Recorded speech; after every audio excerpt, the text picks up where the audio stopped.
नमस्कार बच्चों, आज हम पढ़ेंगे अध्याय 3 का भाग 4। तो बच्चों इसमें हम रैखिक समीकरण युग्म के कुछ कथन संबंधी प्रश्नों को करेंगे। तो बच्चों इसी अध्याय के भाग 1 में हमने जाना था कि रैखिक समीकरण क्या होते हैं, उनके युग्म क्या होते हैं, और भाग 2 में हमने रैखिक समीकरण का जो ग्राफ या निरूपण है वो पढ़ा था बच्चों। और इसी अध्याय के जो भाग 3 में हमने समीकरणों को हल करने की कुछ विधियां पढ़ी थी। अब बच्चों हम यहाँ पर कथन संबंधी कुछ प्रश्न करेंगे। बच्चों इस अध्याय में ये कथन संबंधी जो प्रश्न है इनका बड़ा ही महत्वपूर्ण योगदान होता है और ये प्रश्न काफी मात्रा में पूछे जाते हैं। चलिए इन्हें देखते हैं। तो बच्चों सबसे पहले हमारे पास प्रश्न है। तो प्रश्न को करने से पहले बच्चों मैं आपको बता दूं कि यदि हमें कथन संबंधी प्रश्न दिए हैं तो सबसे पहले हमें इनको ध्यान से पढ़कर इनसे हमें एक रैखिक समीकरण बनाना होगा युग्म, फिर उनको हम हल करेंगे। और बच्चों जब हम रैखिक समीकरण युग्म को बना लेंगे तो उसके बाद हम समीकरण के युग्म को आप किसी भी विधि द्वारा हल कर सकते हैं। यानी कि जब आप दोनों समीकरण युग्म यहाँ पर जो बना लेंगे तो आप उसको या तो प्रतिस्थापन या फिर आप उसको विलोपन या फिर हम वज्र गुणन, जो भी हमें सरल लगेगी वहाँ हम इसका इस्तेमाल करके उसको कर सकते हैं। तो चलिए करते हैं सबसे पहले। तो बच्चों जैसा कि हमें प्रश्न ने बताया है कि दो संख्याओं का अंतर है 26 है, यानी कि दो संख्याओं का अंतर है 26 और एक संख्या दूसरी संख्या की 3 गुना है, उन्हें ज्ञात कीजिए। तो बच्चों यहाँ पर बात हो रही है दो संख्या की और जो हम अध्याय पढ़ रहे हैं वो है दो चर वाला रैखिक युग्म। तो मैं मान लेता हूं कि जो पहली संख्या है माना जो पहली संख्या है उसको मैंने मान लिया है यहां पर x, और उसी प्रकार जो दूसरी संख्या है वो मान लेते हैं बच्चों हम y। ठीक है, अब देखते हैं कि प्रश्न हमें क्या कहता है। तो प्रश्नानुसार बच्चों आप देखोगे हमें सबसे पहले कहा है कि दो संख्याओं का अंतर 26 है। तो बच्चों मैं ऐसा मान लेता हूं x माइनस वाई बराबर 26। मैं ऐसा मान लेता हूं कि मेरे पास जो x है वो एक बड़ी संख्या है और x माइनस वाई करने पर जो अंतर है वो 26 आएगा। आप इसके विपरीत भी मान सकते हैं, आप y को भी बड़ा मान सकते हैं यहाँ पर। तो y माइनस एक्स भी आप 26 कर सकते हैं, क्योंकि यहाँ पर जो हमारे पास सूचना है उसमें हमें यह नहीं पता है कि दोनों संख्याओं में से बड़ी कौन सी है। तो आप यहाँ पर अगर x को बड़ी मानोगे तो x माइनस वाई बराबर क्या होगा बच्चों, 26 होगा। ठीक है, तो हमारे पास एक जो रैखिक समीकरण बना है दो चर वाला वो होगा x माइनस वाई बराबर 26। उसके बाद बच्चों हमें कहता है कि एक संख्या दूसरी संख्या की 3 गुनी है। तो मान लेता हूं कि जो बड़ी संख्या है वो x है, यानी कि बड़ी वही होगी। तो मैं मान लेता हूं कि जो x है बच्चों वो y का 3 गुना है। तो बच्चों आपको सबसे पहले जो हमारा समीकरण है इनको ये बनाना आना बहुत जरूरी है। यहाँ ध्यान से देखिए, यहाँ पर x बराबर 3y मैंने लिखा है, यानी कि जो गुणांक है y का 3। अब यहाँ पर आपको पता होना चाहिए कि x बड़ा है तो x बराबर है 3y के। कई बार जो बच्चे हैं इसमें कंफ्यूज हो जाते हैं कि ये जो 3 है हम इधर लगाएं या इधर लगाएं। तो बच्चों आपको मैं बता दूं कि सबसे पहले हमें देखना है कि तुलना किसकी की जा रही है। क्या है, तुलना किसकी की जा रही है और किससे की जा रही है। तो यहाँ पर बड़ी संख्या है जो x है, इसकी तुलना की जा रही है y से, कि वो y से y का 3 गुना है। तो बच्चों जिसकी तुलना की जाए उसके बराबर में जिससे उसकी तुलना की जाती है, यानी y से तुलना की जाती है, तो उसमें जो भी परिवर्तन होगा वो यहाँ पर लिखा जाएगा। यानी यहाँ तुलना y से की जा रही है कि y का 3 गुना है, इसलिए y के ही गुणांक में 3 यहाँ आएगा। तो बच्चों हमारे पास ये समीकरण 1 है और ये समीकरण हमारे पास 2 है। तो यहाँ पर हम ध्यान से देखिए, अब मैं अगर दूसरे समीकरण में देखूं तो यहाँ मेरे पास x बराबर 3y है, यानी कि एक तरह से मेरे पास x का मान है 3y। ठीक है बच्चों, तो यहाँ पर मैं प्रतिस्थापन विधि का सहारा लूंगा। तो प्रतिस्थापन विधि से मैं लिख सकता हूं कि समीकरण 2 से x का मान समीकरण 1 में रखने पर, तो देखते हैं बच्चों समीकरण एक है हमारे पास x माइनस वाई बराबर 26 और यहाँ पर x का मान रखेंगे हम 3y, तो 3y माइनस वाई बराबर 26। ठीक है बच्चों, तो 3y में से y जाएगा तो आएगा 2y बराबर 26 और y आएगा 26/2 यानी कि y आएगा हमारे पास 13। क्या आएगा? 13। ठीक है बच्चों, अब y है तो इसके सारे हम x निकाल सकते हैं। क्या निकाल सकते हैं? x। तो x बराबर हमें पता है 3y। क्या है? 3y। तो x बराबर होगा y हमें पता है 13, तो 3 इंटू 13, तो x होगा हमारा 39। क्या होगा? 39। ठीक है बच्चों, अब y आया है हमारे पास 13 और x आया है हमारे पास 39। ठीक है बच्चों, अब हम इन दोनों ही जो हमारे पास x और y के मान हैं इनसे हम चेक कर सकते हैं कि हमारा जो उत्तर है वो सही है या गलत है। तो हमारे पास जैसे कि देखता हूं कि हमारे पास दोनों संख्याओं का अंतर 26 है, तो x बड़ी है, तो बड़ी में से अगर मैं छोटे वाली घटा के देखूंगा तो 39 में से 13 जाएगा तो आएगा 26, यानी कि एक शर्त हमारी क्या होगी? पूरी। उसके बाद मैं देखूंगा कि y है हमारे पास 39, सॉरी x है हमारे पास 39 और y है हमारे पास 13, और जो x है बच्चों वो y का 3 गुना है, यानी कि देख लीजिए आप, ये y 13 है तो 13 तिया 39, यानी x 39 है तो बिल्कुल इसका 3 गुना है। और हमें यही बताया कि एक संख्या दूसरी संख्या की 3 गुना है। तो यहाँ पर बच्चों ये हमारा जो उत्तर है x और y के मान है बिल्कुल ही सही है। चलिए देखते हैं अगला प्रश्न। अगला प्रश्न है बच्चों कि दो संपूरक कोण में बड़ा कोण छोटे कोण से 18 डिग्री अधिक है तो उन्हें ज्ञात कीजिए। ठीक है बच्चों, तो इससे पहले आपको मैं बता दूं कि जो संपूरक कोण और पूरक कोण क्या होते हैं। तो बच्चों जो पूरक कोण होते हैं उनमें दोनों कोणों का जो योग होता है वो 90 डिग्री होता है। उसी प्रकार संपूरक कोणों में दोनों कोणों का योग होता है 180 डिग्री, और यहाँ पर हमारे पास वो बात कर रहा है संपूरक कोणों में। तो बच्चों मैं मान लेता हूं कि बड़ा कोण, जो बड़ा कोण है वो x है और छोटा कोण है वो y है। आप ऐसे मान सकते हैं, आप बड़े को y भी मान सकते हैं और छोटे को x भी मान सकते हैं। तो बच्चों एक तो समीकरण हमें पता ही है कि संपूरक कोणों का योग कितना होता है? 180 डिग्री। तो यहां पर x और y का जो मान है वो प्लस है, यानी कि इन दोनों का योग है वो कितना होगा बच्चों? 180 डिग्री। दूसरा हमें उसने बताया है कि जो बड़ा कोण है वो छोटे कोण से 18 डिग्री अधिक है, यानी कि अगर मैं बात करूं कि बड़े में से मैं अगर छोटा घटा दूं तो जो उनका अंतराल है यानी कि जो उनका डिफरेंस है वो कितना है? 18 है। ठीक है बच्चों, तो हमारे पास यहाँ पर दो समीकरण हैं, एक तो है x प्लस वाई बराबर 180 और एक है x माइनस वाई बराबर 18। तो बच्चों आप इनको यूं भी हल कर सकते हैं, अगर मैं विलोपन विधि का सहारा लूं तो यहाँ पर समीकरण 1 और समीकरण 2 के योग से जोड़ने पर, क्योंकि अब यहाँ पर y को हम सीधा ही काट सकते हैं, y को हम यहाँ पर सीधा ही काट सकते हैं, तो y से कट जाएगा, तो बच्चों यहाँ बचेगा 2x बराबर 180 में 18 जोड़ोगे तो ये आएगा 198। क्या आएगा? 198। तो x बराबर होगा बच्चों 198/2, तो वो होगा बच्चों 2 निमा 18 और 1 18, तो 2 निमा 18, तो x आएगा बच्चों हमारे पास 99 डिग्री।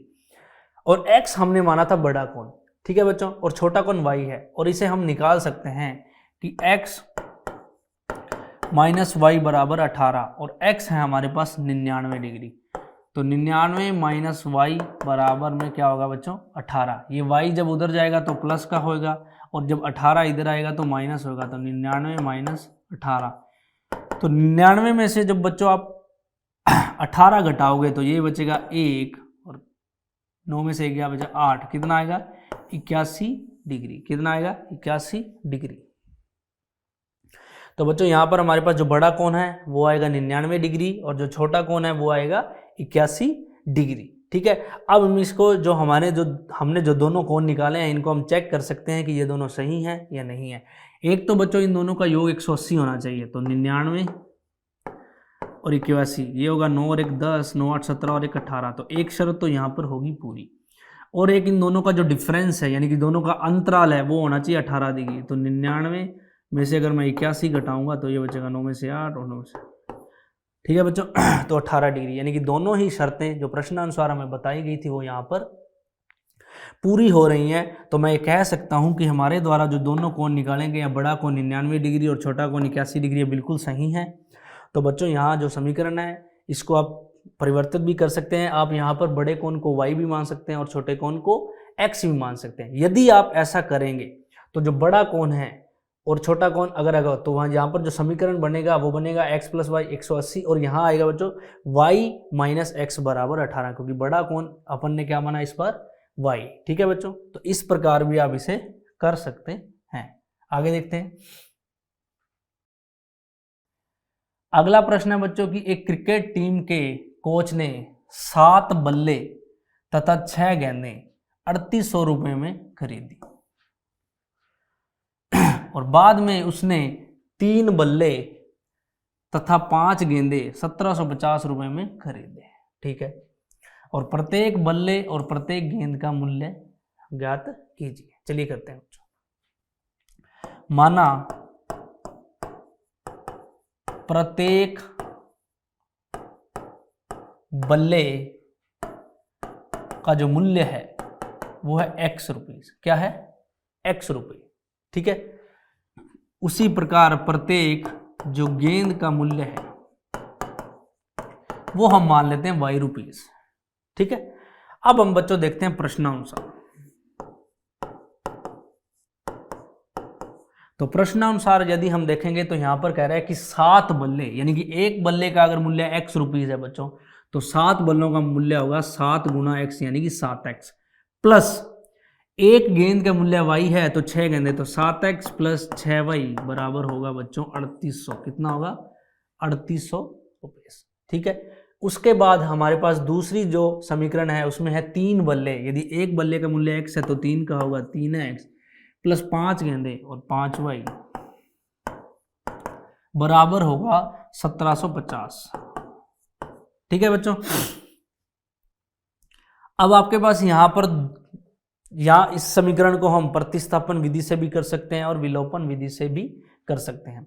तो देखते हैं बच्चों हमारे पास कौन सा ऑप्शन ज़्यादा बढ़िया है। तो हम देखते हैं यहाँ पर सबसे पहले यदि मैं 7 और 3 को देखूं तो मैं इनको 21 और 21 बना सकता हूँ, और वही बात अगर मैं 6 की देखूं तो 6 और 5 को मैं यहाँ पर 30 बना सकता हूँ। क्या बना सकता हूँ? 30। ठीक है बच्चों, तो हम एक काम करते हैं यहाँ पर प्रतिस्थापन विधि का इस्तेमाल करेंगे। ठीक है बच्चों, तो ये हमारा हुआ समीकरण 1 और ये हुआ हमारा समीकरण 2। तो समीकरण 1 को उठाते हैं बच्चों, 7x प्लस 6y बराबर होगा 3800। ठीक है, और ये 6y जब उधर जाएगा तो 7x बराबर होगा 3800 माइनस 6y, और x बराबर होगा 3800 माइनस 6y बटा 7। क्या होगा? 3800 माइनस 6y बटा 7। ये हमारे जो x की जो मान है इसको हम समीकरण 2 में रखेंगे। ठीक है बच्चों, तो x का मान समीकरण 2 में रखने पर, x का मान समीकरण 2 में रखने पर, तो समीकरण 2 है हमारे पास 3x और x का मान है यहाँ पर 3800 माइनस 6y बटा 7 प्लस 5y बराबर होगा 1750। ठीक है बच्चों, तो यहाँ पर इसका अंदर हम गुणा करेंगे तो 3 का इससे करेंगे 3 0 0 3 0 0 3 8 24 3 3 9 और 2 11 माइनस 3 चिका 18y बटे 7 प्लस 5y बराबर 1750। ठीक है बच्चों, तो यहाँ पर अभी 7 का यहाँ पर लघुत्तम लेंगे तो ये आएगा 7 और ये आएगा 11400 माइनस 18y, और यहाँ पर 1 को 7 से करोगे 7 7 5 35y बराबर 1750। ठीक है बच्चों, अब आगे देखिए ये जो 7 है ये उधर जाके क्या होएगा? गुणा में जाएगा। किसके जाएगा? गुणा में जाएगा। तो ये हमारे पास होएगा यहाँ माइनस का 18y और प्लस का 35y। जब इसमें से 35y में से मैं 18y लेस करूंगा तो बच्चों ये आएगा मेरे पास 17y क्या आएगा 17y। तो 11,400 प्लस 17y बराबर 1750 गुणा में 7। ठीक है बच्चों, तो 11,400 प्लस 17y, इस 7 का हम गुणा करेंगे 1750 से, तो 7 0 0 7 5 35 7 7 49 और 3 52, 7 एकम 7 और 5 12। तो 17y बराबर ये बच्चों 11,400 उधर जाके घटेगा, तो 12,250 माइनस 11,400। ठीक है बच्चों, तो 17y बराबर 12,250 में से हम 11,400 घटाएंगे, तो 12,250 में से हम 11,400 घटाएंगे तो बचेगा 0 5, 12 में से 4 गया 8, तो ये बचेगा बच्चों 850। क्या बचेगा 850। अब y का मान आएगा 850 बटे 17, तो 17 5 85 50, तो y आएगा 50। ठीक है बच्चों, अब y हमारे पास क्या है, देखिए y है हमारे पास एक गेंद का मूल्य, यानी कि एक गेंद का जो मूल्य है वो कितना आएगा बच्चों 50 रुपये। अगर हमारे पास एक गेंद का मूल्य अगर 50 रुपये है तो इसे हम समीकरण में रख के एक बल्ले का मूल्य भी निकाल सकते हैं। देखिए कैसे, तो हमारे पास ये रहा x निकालना है, हमारे पास y है, तो x बराबर था 3800 माइनस 6y, y है बच्चों हमारे पास 50, तो 50 को अगर 6 से गुना करूंगा तो आएगा ये 300 बटे 7, तो बच्चों 3800 में से 300 जाएगा तो ये बचेगा 3500 बटे 7, और ये आएगा 500। क्या आएगा 500। x यानी कि एक जो बल्ले का मूल्य है वो है 500 रुपीज़। तो यानी कि जो एक गेंद है बच्चों उसका जो मूल्य है वो है 50 रुपये, और उसी प्रकार जो एक बल्ले का मूल्य है वो है 500 रुपये। यहाँ पर बच्चों हमारे पास जो समीकरण युग्म है हमने जो बनाया है ये दो समीकरण युग्म, ये समीकरण युग्म को बनाने के बाद आपके पास यहाँ पर 3 ऑप्शन होंगे बच्चों। या तो आप इसे प्रतिस्थापन विधि से भी कर सकते हैं, और या आप इसे विलोपन विधि से भी कर सकते हैं, वज्र गुणन विधि से भी कर सकते हैं। लेकिन बच्चों वज्र गुणन विधि है जो वो बहुत ही लंबी है, उसमें काफ़ी टाइम लगता है, तो हम प्रतिस्थापन या विलोपन में से देख सकते हैं, जो हमें पर्याप्त लगे उचित लगे उसका हम प्रयोग यहाँ कर सकते हैं। चलिए बच्चों अगला प्रश्न देखते हैं। अगला प्रश्न है हमारे पास बच्चों कि एक नगर में टैक्सी के भाड़े में एक नियत भाड़े के अतिरिक्त चली गई दूरी पर भाड़ा सम्मिलित किया जाता है। तो सबसे पहले बच्चों हम यही बात कर लेते हैं कि मान लेते हैं, माना जो नियत भाड़ा है वो x रुपीज है। क्या है x रुपीज, क्या है नियत भाड़ा है वो x रुपीज, और जो भाड़ा है प्रति किलोमीटर उसके बाद में क्या है, उसके बाद में जो फिक्स भाड़ा है, यानी कि जो नियत भाड़ा है एक फिक्स किलोमीटर के बाद में, उसके बाद जो प्रति किलोमीटर भाड़ा है उसको हम मान लेते हैं y। ठीक है बच्चों, यानी कि ध्यान से देखिए, यानी कि जो x रुपीज है एक नियत भाड़ा, इतना भाड़ा तो कम से कम हमें देना ही होगा। आगे हम पढ़ते हैं कि 10 किलोमीटर दूरी के लिए भाड़ा 105 रुपये है तथा 15 किलोमीटर के लिए भाड़ा 155 रुपये है। तो नियत भाड़ा तथा प्रति किलोमीटर भाड़ा क्या है, और एक व्यक्ति को 25 किलोमीटर यात्रा करने के लिए कितना भाड़ा देना होगा। तो बच्चों ध्यान से देखते हैं, इसमें हमें पता है कि नियत भाड़ा x वो हमारा लगना ही है। तो पहला जो हमारा समीकरण होगा वो है x प्लस, और पहले हम चल रहे हैं 10 किलोमीटर, कितना 10। तो 10 किलोमीटर चलने के लिए जो हमारा नियत भाड़ा है वो तो लगेगा, और उसके अलावा जो 10 किलोमीटर यानी कि जो प्रति किलोमीटर भाड़ा है वो हमारा लगेगा। तो 10 गुणा y, तो x प्लस 10y बराबर होगा बच्चों 105 के। उसी प्रकार बच्चों आगे है हमारे पास 15 किलोमीटर का, तो वो होगा x प्लस 15y बराबर 155 रुपये। अब हमारे पास बच्चों यहाँ दो समीकरण हैं, यहाँ पर हम सहारा ले सकते हैं किसी भी मेथड का, तो हम यहाँ पर लेंगे बच्चों विलोपन विधि का, क्योंकि हमारे पास x है वो यहाँ पर कट रहा है, तो यहाँ पर हमें माइनस माइनस माइनस करेंगे तो x से x क्या हो जाएगा, कट जाएगा। तो बच्चों यहाँ बचेगा माइनस का 15y में से जब 10y जाएगा तो आएगा माइनस का 5y ये बराबर होगा माइनस के 55 में से 105 जाएगा तो ये आएगा माइनस का 50। ठीक है बच्चों, तो माइनस से यहाँ कट जाएगा तो y बराबर आएगा 50/5 यानी कि 10। क्या आएगा? y बराबर होगा 10। अब बच्चों y हमारा 10 है तो y है प्रति किलोमीटर भाड़ा। अब हम निकालते हैं x। ठीक है बच्चों, तो x हम यहाँ से निकाल सकते हैं, तो x प्लस 10y बराबर 105। तो x हमारा होगा बच्चों, x y को हम रखेंगे 10, तो x प्लस 10 गुणा 10 बराबर में 105। तो x बराबर 105 और ये 10 गुणा 10 यानी कि 100 इधर जाके लेस होगा तो यानी कि 100, तो x बराबर आएगा हमारे पास 5। अब ध्यान से देखिए बच्चों, यहाँ पर जो नियत भाड़ा है यानी कि जो फिक्स लगेगा ही भाड़ा वो है 5 रुपये और जो प्रति किलोमीटर भाड़ा है यानी कि जितनी दूरी हमारे द्वारा तय की जाएगी वहाँ पर उसका जो भाड़ा है प्रति किलोमीटर का वो है 10 रुपये।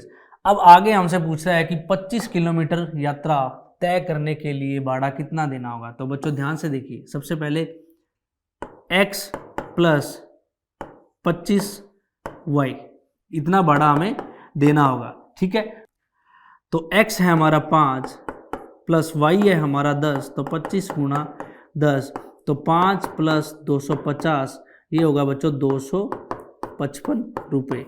यानी कि हमें जो भाड़ा यहाँ पर देना है 255 रुपये देना होगा 25 किलोमीटर की यात्रा यानी कि दूरी तय करने के लिए। तो बच्चों यहाँ पर जो हमारे सबसे पहले हमारा काम है समीकरण को बनाना। समीकरण को हमें प्रश्न को आराम से ढंग से पढ़कर देखकर समीकरण बनाना है, उसके बाद इन समीकरणों को हल करना है और उससे x और y के मान निकालने हैं। समीकरणों को हल करने के लिए आप किसी भी विधि का इस्तेमाल कर सकते हैं। आगे देखते हैं बच्चों, आगे हमारे पास कि 5 वर्ष बाद जैकब की आयु उसके पुत्र की आयु से 3 गुनी हो जाएगी और 5 वर्ष पूर्व जैकब की आयु उसके पुत्र की आयु की 7 गुना थी। तो बच्चों यहां पर हम सबसे पहले जो जैकब है, जैकब की आयु को हम मान लेते हैं कि वो x ईयर का है यानी कि x साल। हम जैकब की आयु को मानते हैं x आज और जैकब के पुत्र की आयु इसको हम मानते हैं y यानी कि y वर्ष का है और ये x वर्ष का है बच्चों। ठीक है, अब हम देखेंगे प्रश्नानुसार। तो बच्चों प्रश्नानुसार सबसे पहले हमें वो कह रहा है कि 5 वर्ष बाद जैकब की आयु उसके पुत्र की आयु से 3 गुना हो जाएगी। तो बच्चों यहाँ पर तुलना की जा रही है, तो सबसे पहले हम लिखेंगे x बराबर y। यहाँ पर x की y से या y की x की तुलना की जा रही है। देखेंगे सबसे पहले तुलना में हमें बता रहा है कि 5 वर्ष बाद। तो सबसे पहले देखो बच्चों, 5 वर्ष की बात अगर मैं करूं तो आज से 5 साल बाद इसकी जो एज आयु होगी वो 5 वर्ष बड़ी होगी और इसकी भी कितनी होगी, 5 वर्ष बड़ी होगी। पहले तो हमें दोनों पक्षों में 5 को क्या करना है, जोड़ना है, यानी कि x प्लस 5 बराबर y प्लस 5। अब आगे बोल रहा है कि 5 वर्ष बाद जो जैकब की आयु है उसके पुत्र की आयु की 3 गुना हो जाएगी। ये है जैकब, तो इसकी तुलना की जा रही है इससे, तो ये हो जाएगी ये। तो x प्लस 5 बराबर 3y प्लस 15। ठीक है बच्चों, तो इधर मैं इसको लेके आऊँगा तो ये होगा x माइनस 3y और ये 5 उधर जाके 15 में से घटेगा तो x माइनस 3y बराबर होगा 10। ये हमारे पास समीकरण है 1। ठीक है बच्चों, आगे देखते हैं दूसरा समीकरण। फिर हमें कह रहा है कि 5 वर्ष पूर्व, क्या कह रहा है, 5 वर्ष पूर्व जैकब की आयु उसके पुत्र की आयु 7 गुना थी। तो 5 वर्ष पूर्व यानी कि आज से 5 साल पहले की बात करूं तो x बराबर x माइनस वाई बराबर y माइनस 5। सबसे पहले तो हमें इन दोनों के जो आयु है उनमें से 5 यहाँ पर घटाना है। ठीक है बच्चों, उसके बाद यहाँ पर जो उसके जैकब की आयु अपने पुत्र की आयु की 7 गुना होगी, यानी कि इसकी कितनी थी, 7 गुना, 5 वर्ष पहले आज से। तो ये होगा x माइनस 5 बराबर में 7y माइनस में 35। ये 7y इधर आएगा तो बच्चों होगा x माइनस 7y बराबर में, ये जब उधर जाएगा प्लस का हो जाएगा तो x माइनस 7y बराबर में 30। ये हमारा समीकरण होगा 2।